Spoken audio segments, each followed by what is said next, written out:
Hello, good evening friends.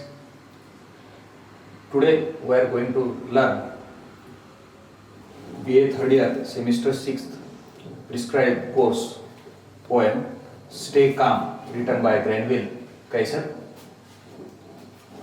This poem is completely composed having a theme of staying calm in certain situations. And anger is the main theme. You know, in man's life, we become angry. And as in Indian mythology and culture, there are 7 deadly sins. These sins are considered as vices, and one must control these vices. Vices versus virtues. Virtues म्हणजे सद्गुण.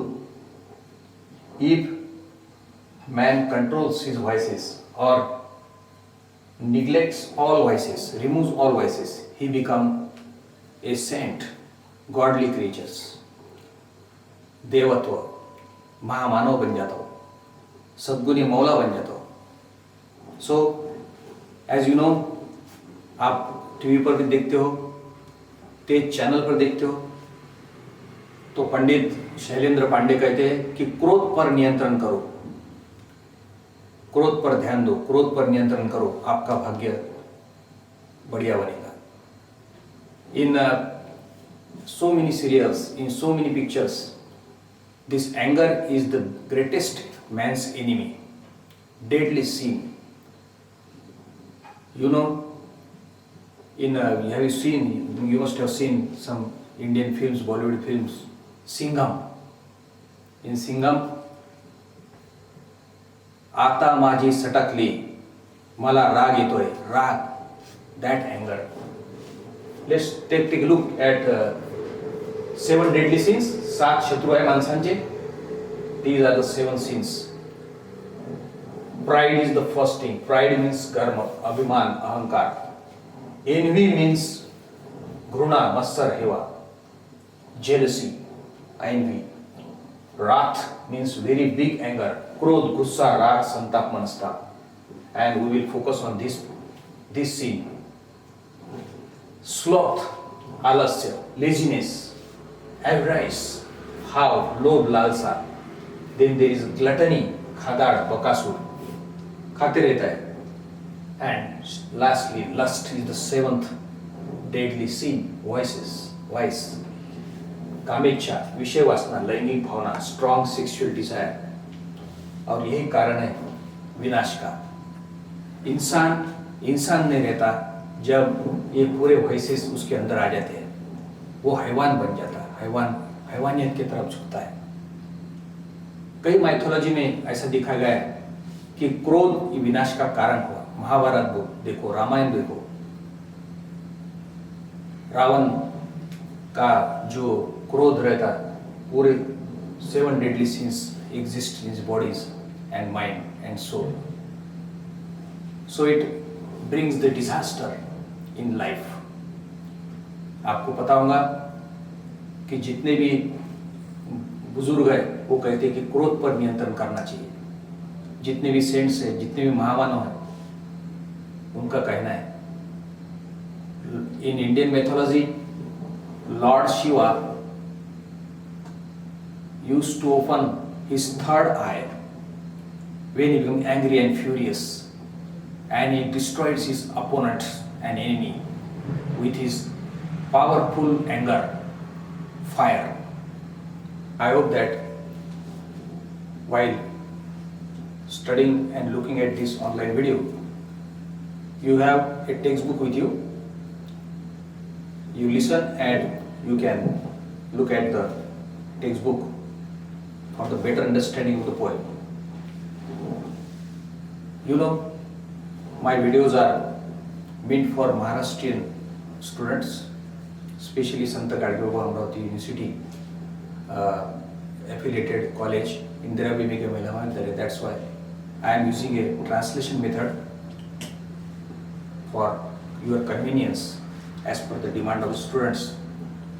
So So they cannot, instead of direct use of method of teaching, I use and adopt and implement translation method. It would be easy for you to understand. And let's move to our text. First of all, the introduction. In this poem, the author counsels readers to keep calm in the face of many big and small upsets of life. शांत राहायला सांगतोय author.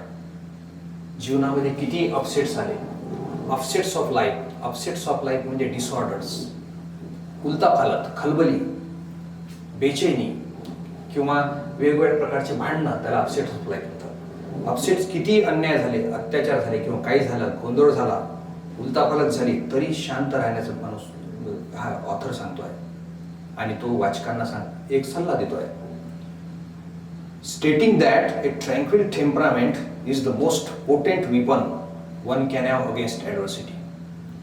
ते इथे कथन करतायत की tranquil temperament, tranquil म्हणजे शांत, टेम्परामेंट म्हणजे मनाचा कल, मनाची अवस्था.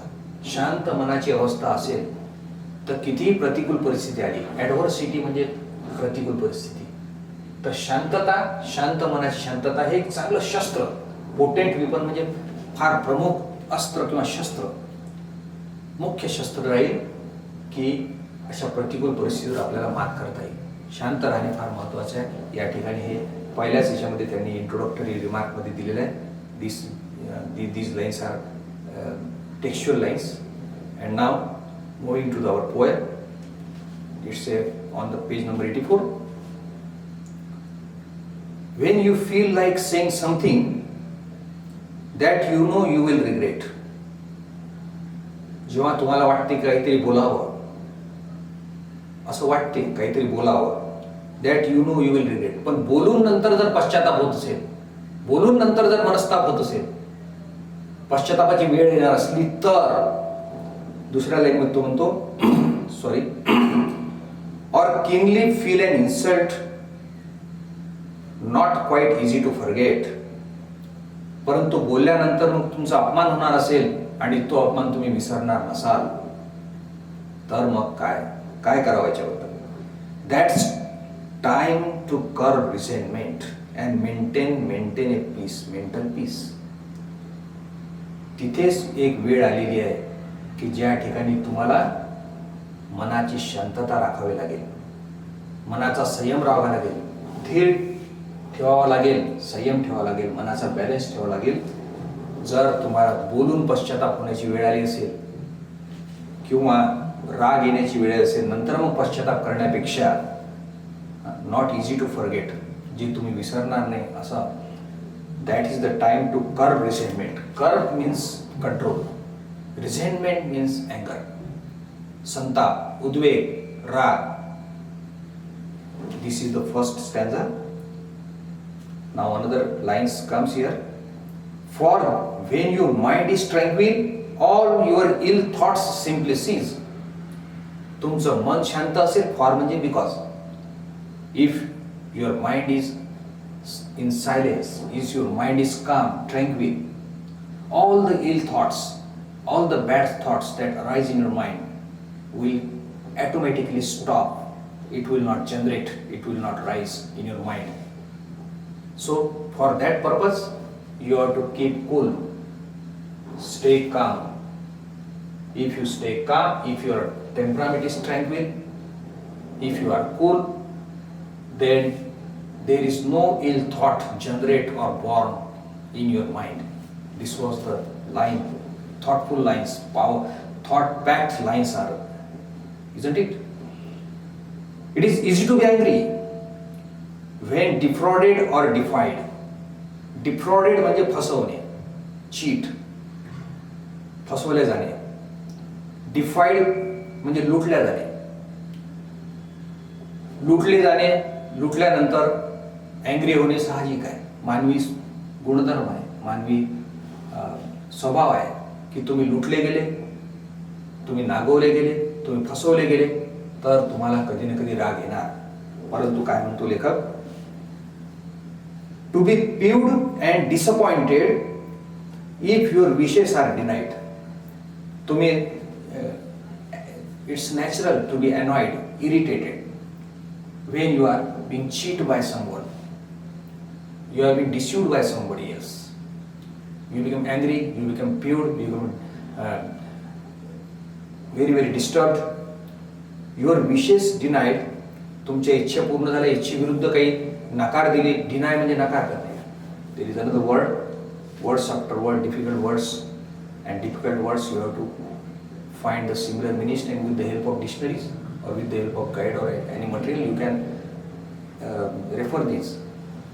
But to win a worthwhile battle over selfishness and spite, आपल्या स्वतःमधील असलेले आंतरिक शत्रू पासून सेल्फिशनेस अँड स्पाइट हे आंतरिक शत्रू आहे. सेल्फिशनेस म्हणजे स्वार्थपणा, सेल्फिश स्वार्थीपणा, अँड स्पाइट म्हणजे हेट्रेट, द्वेष, घृणा. हे दोन गुण, या दोन गुण शत्रूपासून आपल्याला युद्धात एक महत्वपूर्ण वर्थवाईल म्हणजे योग्य किमतीचं युद्ध लढायचं आहे. We have to fight the battle, internal battle. These voices, these bad scenes, anger especially, theme, this poem deals with the theme anger. So these you have to win the battle over the anger. Selfishness and spite, then you must learn to keep strict silence though you know you are in the right. जरी तुम्हाला वाटलं की तुम्ही बरोबर आहात तरी सुद्धा तुम्हाला त्या ठिकाणी शांत राहायचं आहे, स्तब्ध राहायचं आहे. Because as you know, a best maxim or proverb, speech is silver and silence is golden. This was the very great thought. So keep your mental balance when confronted by a foe. You have to keep a mental balance. Mental balance म्हणजे मानसिक स्थैर्य, मानसिक स्तब्धता, मानसिक शांतता. When confronted by a foe, be it enemy in ambush, तुमचा शत्रू जो असतो तो गनिमी कावा जरी करत असला, लपून छपून आक्रमण तुमच्यावर करत असला, तो त्रास देत असला तरी सुद्धा, तो कोणत्याही प्रकारचा शत्रू असेल त्याच्याशी तुमचा सामना होणार असेल, so keep your mental balance. तुमचा तो मनाची स्थैर्यता, खंबीरता, मनाचा अनिश्चय तो ढळू न देता तुम्ही शांत आणि स्थिर आणि स्तब्धच राहायला पाहिजे. Or some danger that you know, आणि तुम्हाला तो धोका जरी माहीत असला तरी सुद्धा, if you are poise and tranquil when all around is strife. तुम्हाला पॉइज म्हणजे balance, to maintain a balance. When all around is strife, strife म्हणजे सगळीकडे कोलाहल, अशांतता, unrest, fight, confusion, war like atmosphere, त्याला म्हणतात स्ट्राइफ. स्ट्राइफ म्हणजे लढा. When all around is strife, be assured that you have mastered the most vital thing in life. जर तुम्ही शांत असाल तर मला ठामपणे विश्वास आहे, म्हणतो कवी, म्हणतो की तुम्ही एक फार मोठ्या गोष्टीवर प्रभुत्व मिळवलं आहे, जीवनाच्या फार मोठ्या गोष्टीवर प्रभुत्व मिळवलं आहे, की जे तुम्हाला विश्वास ठेवा. आय एम कॉन्फिडंट, मी आश्वस्त आहे की तुम्ही रागावर जर कंट्रोल ठेवलं, if you control on your अँगर, indignation, resentment, if you remain stay calm and tranquil temperament, you will master a great, you will have mastered the most vital thing in life. तुमच्या जीवनामध्ये फार मोठं प्रमुख एक गोष्ट, चीज तुम्ही आत्मसात केली असं ती म्हणेल. So that's the poem. It gives a message, a deep message you must have driven from this. And now towards the comprehension part, MCQ part, multiple choice question. In the very first, what action does the poet recommend when one is angry or disappointed? जेव्हा एखाद्या व्यक्तीला राग येतो आणि निराश होतो, हताश होतो, नाउमेद होतो, तेव्हा कवी अशी कोणती शिफारस करतो? त्याचं उत्तर आहे सायलेन्स. कवी अशा परिस्थितीमध्ये सायलेन्स म्हणजे शांतता, हे उत्तर बरोबर आहे. Second question, and what I find that this second question is the MCQ frame is quite wrong as far as B and C concerned.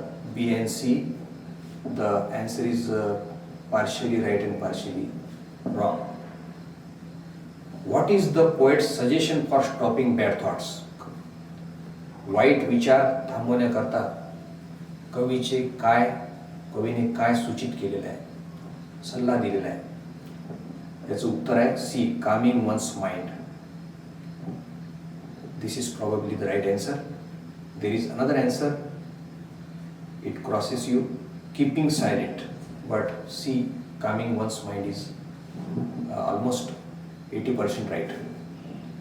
Third question, when one has been defrauded, it is easy to be, you have to select right word.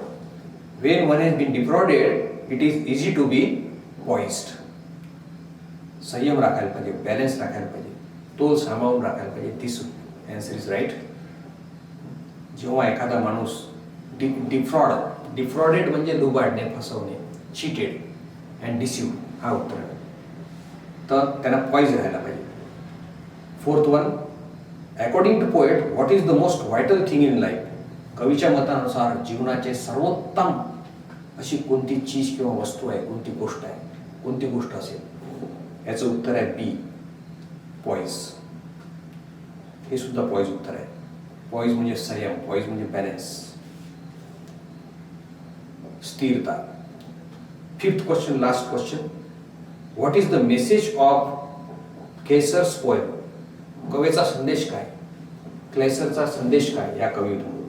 तर याचं उत्तर आहे, याचे दोन उत्तर होऊ शकतात आणि मला असं वाटते की सी अँड डी हे उत्तर पुन्हा क्रॉस होते आहे. A calm mind is the best weapon against adversity. तुम्ही इंट्रोडक्शनमध्ये, when you read the introduction of this poem, in the introduction the answer reflects as C, but after reading the poem, coming to the conclusion, after summarizing the poem, having the theme, understanding the theme, you may give the right answer as a D. A calm mind indicates a superior soul. शांत मन हे अत्यंत सर्वोत्तम आत्मा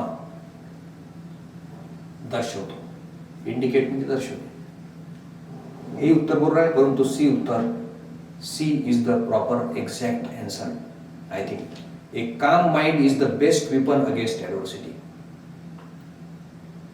कोणत्याही प्रतिकूल, कठीणातल्या कठीण परिस्थितीमध्ये शांतता राखणे, मनाची शांतता, हा एक चांगलं अस्त्र आणि शस्त्र आहे.